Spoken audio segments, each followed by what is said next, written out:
There was a master gardener who never pruned. She had inherited the garden from her grandmother, who had inherited it from hers, a sprawling plot that had once been famous throughout the region for its roses. But where the grandmother pruned with careful shears so that the best roses could breathe, the new gardener saw only loss in cutting. Every branch deserved its chance.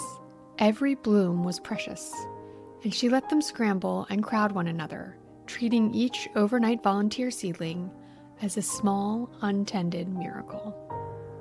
Who was she to refuse such gifts from the earth itself? When visitors remarked on the crowded beds, she would smile and say, "Let everything grow. Nature knows what it's doing." At first, her philosophy seemed vindicated. Roses cascaded over trellises and snagged on arbor posts, their canes sprawling across the walkways. Herbs threaded themselves into crevices between flagstones, turning every crack into green. Vines she'd planted on a whim climbed fences and wrapped around tree trunks. Wildflowers appeared where she'd never planted them, and she left jars of water along the borders for their stems. Friends complimented the lushness, the wild generosity of it, though they had to turn sideways to walk the increasingly narrow paths. But as the seasons turned, the change announced itself quietly. The heirloom roses her grandmother had tended, the ones that started coral at dawn and turned rich burgundy by dusk, produced fewer blooms each year. Their stems grew spindly, reaching for light that no longer broke through the vine canopy ahead. The lavender, once fragrant enough to perfume the entire yard, produced sparse, pale blooms, its roots competing with aggressive mint that had taken over. Just more water, the gardener told herself, dragging the hose to every corner. More fertilizer, more attention. She stretched her days longer, trying to care for everything equally. She gave the weeds the same loving care as the roses. She staked struggling plants and constructed supports for stems too weak to stand. She researched solutions for the pests that had settled into the thick cover where predators couldn't reach them. Her back ached and her hands cracked and bled, and she fell into bed each night, too exhausted to notice that the garden no longer smelled of roses. An elderly neighbor, unafraid to speak her mind, paused at the fence one afternoon. "Your grandmother's roses are dying." "They're just stressed," the gardener said, keeping her eyes down on her endless work. "They're suffocating," the neighbor said. "Everything is."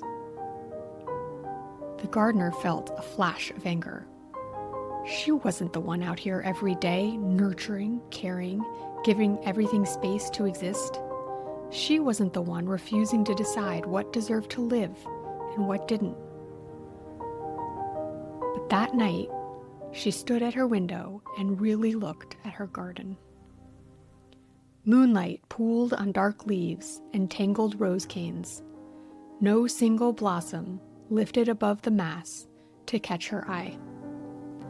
The garden was full, crowded even, but nothing stood out. Nothing lifted the heart.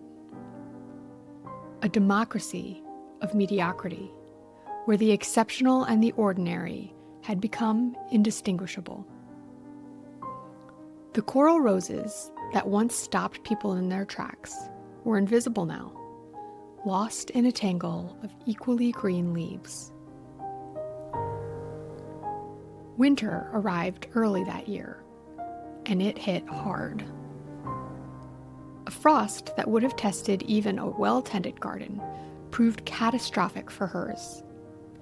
The plants she'd kept limping along, the ones she should have removed years ago, hadn't stored enough energy to survive.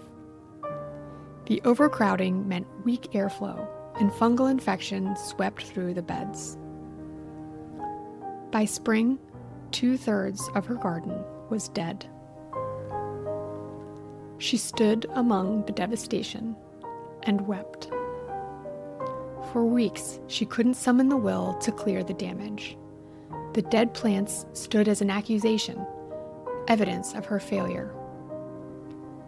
But finally, on a cool morning, with sunlight slanting in at just the right angle, she began pulling the dried brown stalks from the soil.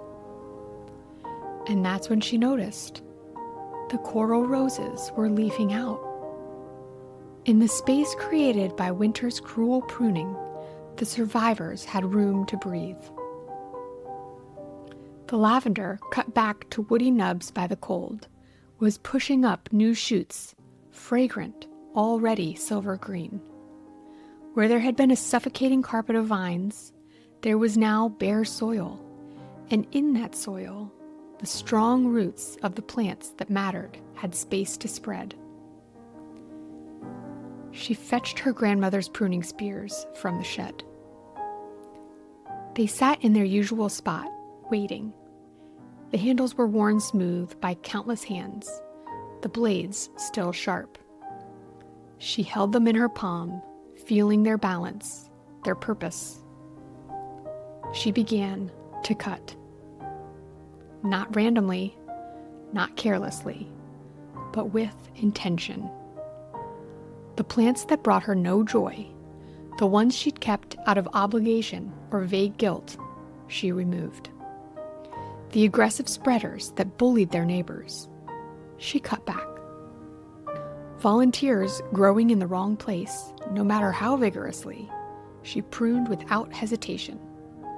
And yes, she pruned the roses, cutting away the weak, spindly growth that only drained resources from the strong.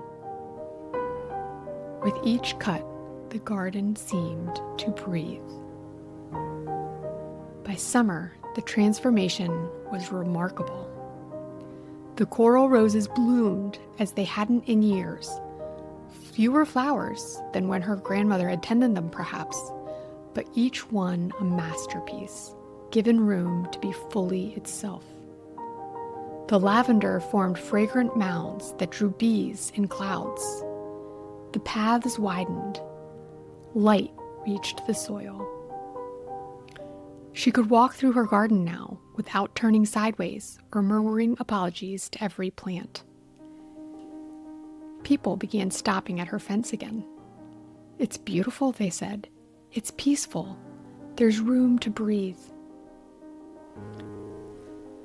The most valuable blooms were not the most numerous. They were the ones allowed to root deeply, reach their full color, and scent the air, unobstructed by the merely ordinary. Every spring would ask for pruning. Every no would make room for a yes. Less was not lack. It was clarity. It was purpose. It was love, focused like sunlight through a lens.